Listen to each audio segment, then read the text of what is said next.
Muchas gracias, doctor Manuel Ulises Arturo Bonelli Vega. Buenos días. Bienvenido a esta vista pública para postulantes del Tribunal Constitucional. Se ha establecido un protocolo que le concede 5 minutos para una presentación libre, donde usted puede exponer ante el Consejo sus credenciales económicas, sus credenciales académicas, su hoja de vida, así como cualquier otro elemento que usted considere pertinente para esta evaluación. Después de esa presentación libre, entonces los miembros del Consejo tendrían unos 15 minutos como plazo máximo para cualquier pregunta que considere. Tiene usted la palabra, doctor. Muchas gracias, señor presidente. Buenos días a usted y a los demás miembros y a las demás y a las damas también. O sea, no me gusta usar la palabra de género que se usa ahí, ¿verdad? Prefiero decir integrantes del Consejo Nacional de la Magistratura. Mi nombre es Manuel Ulises Bonelli Vega, soy originario, nacido y criado en la ciudad de Santiago de los Caballeros, aunque tengo ya un buen tiempo residiendo en el Distrito Nacional. Me formé como abogado en la Pontificia Universidad Católica Madre y Maestra, desde donde me egresé de tal profesión y donde obtuve también un máster en Derecho Societario y Comercial. Luego, muchos años después, en la Universidad de Buenos Aires, Argentina, obtuve el grado de doctor en Derecho, mención Derecho Penal, o sea, un PhD, y eso es en los logros académicos. Igualmente me he dedicado desde el mismo momento que salí de la universidad, y diría que desde antes porque yo daba clases en escuelas, a la cátedra. Tengo entonces más de 25 años impartiendo docencia a nivel universitario, especialmente en mi propia alma mater, Pontificia Universidad Católica Madre y Maestra, aunque he impartido en otras instituciones académicas, incluyendo la Escuela Nacional de la Judicatura, de la que me honro haber participado en sus inicios, junto al entonces subdirector de la escuela, hoy presidente de la Honorable Suprema Corte de Justicia, el licenciado Luis Henry Molina. Fui juez por más de 15 años, tanto juez de instrucción en mi ciudad de Santiago, como juez de corte de apelación aquí en el Distrito Nacional. Y en el año 2013 me retiré de forma voluntaria del sistema para dedicarme al ejercicio de la profesión liberal, y desde entonces así lo estoy haciendo. Soy autor de múltiples obras, especialmente de derecho penal, libros, y de cientos de artículos y ensayos, tanto de la materia penal como de otras áreas del saber jurídico. Me mueve venir a esta convocatoria impulsado en el deseo de culminar una carrera judicial, si así se quiere, en una de las altas cortes, en este caso en el Tribunal Constitucional. Pero sobre todo consciente de que como ser humano tengo el deber y la obligación de ser un hombre de servicio por y para los demás, y sobre todo para el país y sus instituciones. Creo que como penalista puedo aportar bastante al Tribunal Constitucional en el desarrollo de la jurisprudencia en esta materia.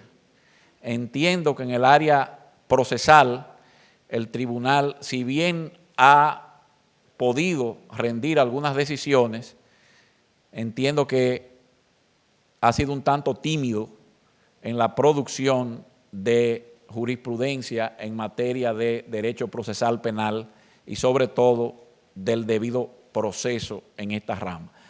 Y muy especialmente porque estamos a las puertas de la aprobación de un nuevo Código Penal, por fin, así esperamos que suceda, y eventualmente el Tribunal Constitucional, frente a esa realidad, tendrá que trabajar mucho con el examen de la constitucionalidad de esta norma y toda la norma penal especial, que también tendrá que ser ajustada a la realidad del nuevo Código Penal. Creo que con eso he agotado mi presentación de manera sucinta. Ustedes tienen mi hoja de vida y no tengo que entrar más en detalle, y entonces estaría a su plena disposición para cualquier pregunta que tenga a bien realizar cualquiera de los honorables miembros del Consejo. Muchísimas gracias, doctor Bonelli Vega. ¿Alguna pregunta? Le damos la palabra al consejero senador Bautista. Buenos días, el doctor Bonelli Vega. Buenos días.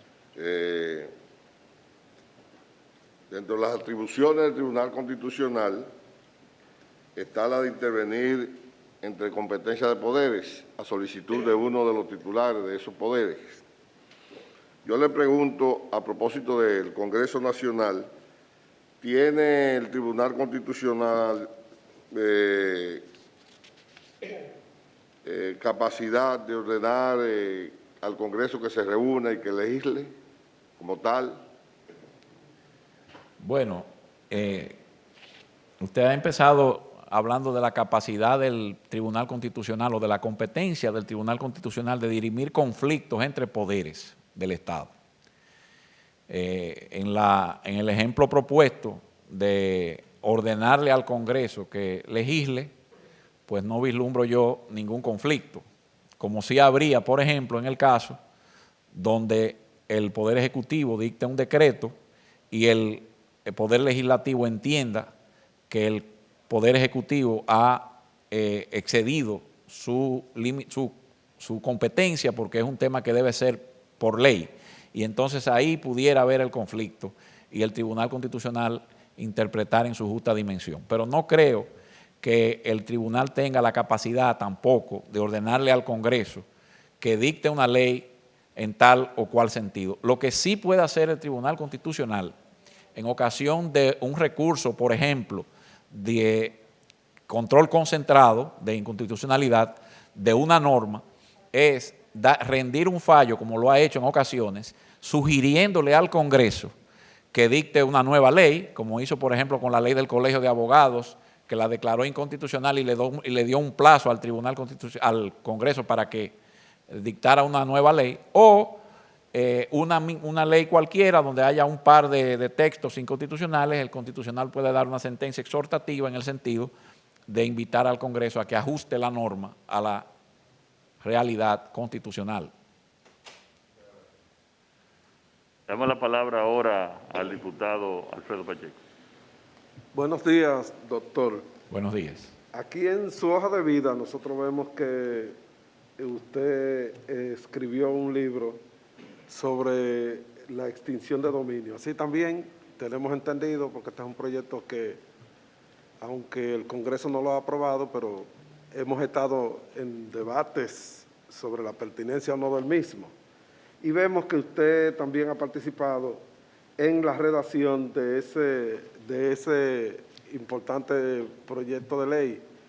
¿Qué opina usted sobre los límites constitucionales de esa figura de la extinción de dominio y cuáles controversias podría generar esta ley en relación a su constitucionalidad o no y sus alcances? Muchas gracias, honorable presidente de la Cámara de Diputados. Pues primero voy a poner en contexto que en el artículo 51.6 de la Constitución se establecen los juicios de extinción de dominio que permiten que el Estado pueda reivindicar bienes ilícitos, sobre todo emanados, los que fueron distraídos a través de los actos de corrupción que están más adelante en la propia Constitución consagrada la proscripción de la corrupción. ¿Qué es el juicio de extinción de dominio? Un modelo que nosotros seguimos de Colombia y Colombia a su vez lo había seguido bebiendo la experiencia de los Estados Unidos de la famosa ley RICO. Es la posibilidad de hacer juicios sobre el derecho de propiedad por el carácter ilícito de la cosa. Una cosa que es ilícita o de origen ilícito o que resulta en ilícita o que se mezcla con lo ilícito, no puede ser susceptible del derecho de propiedad. Y eso es lo que se discute en los juicios de extinción de dominio.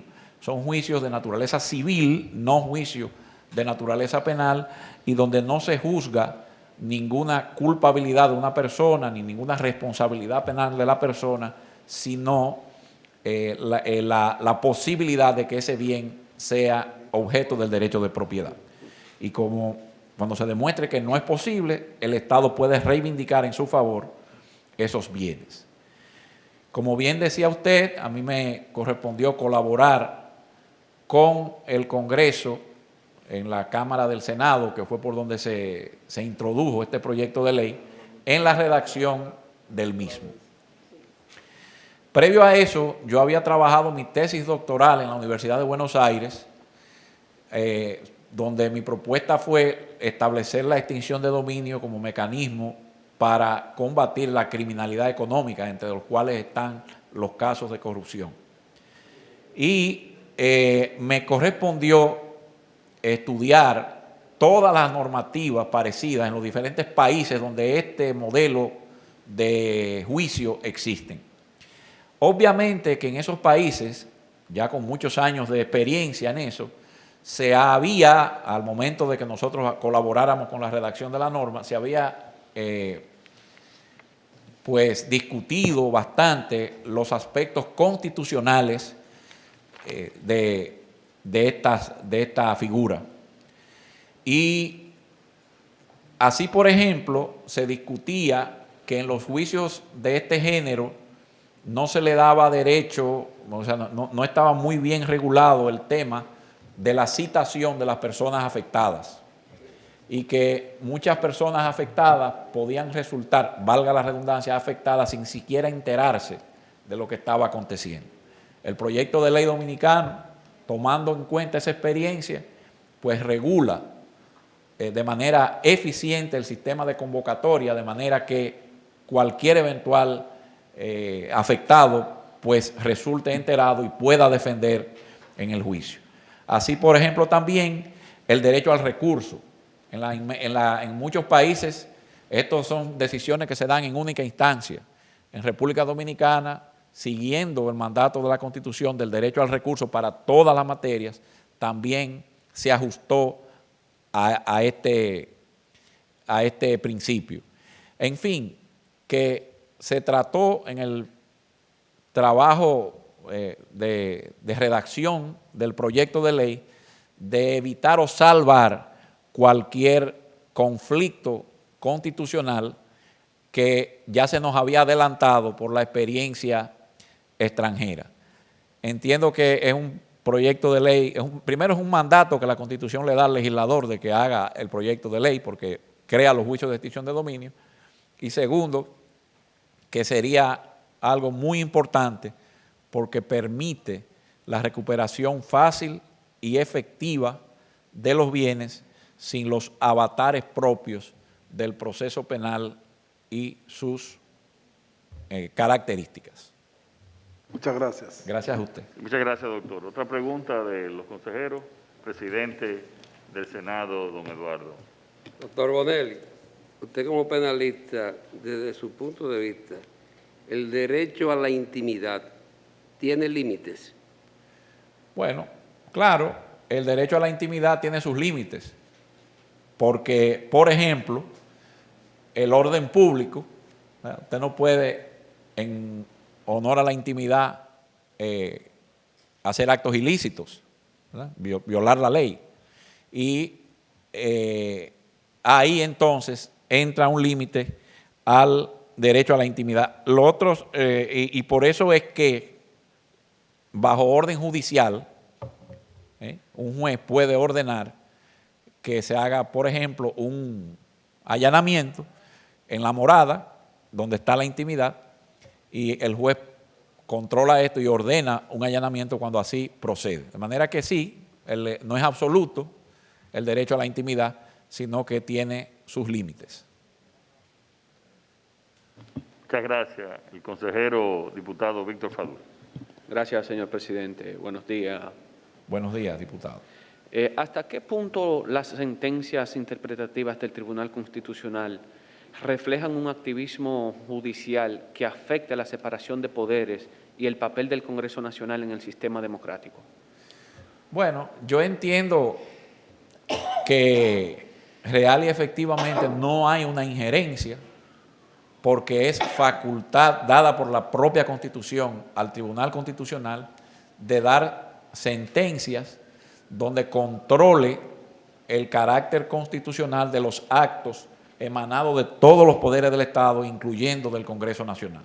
De manera que cuando en una sentencia el Tribunal Constitucional dice que para que una norma dictada por el Congreso se entienda constitucional, hay que interpretarla de tal o cual modo, lo que está es cumpliendo con el mandato de la Constitución y por tanto no se podría hablar de una invasión o de una intervención en poderes ajenos.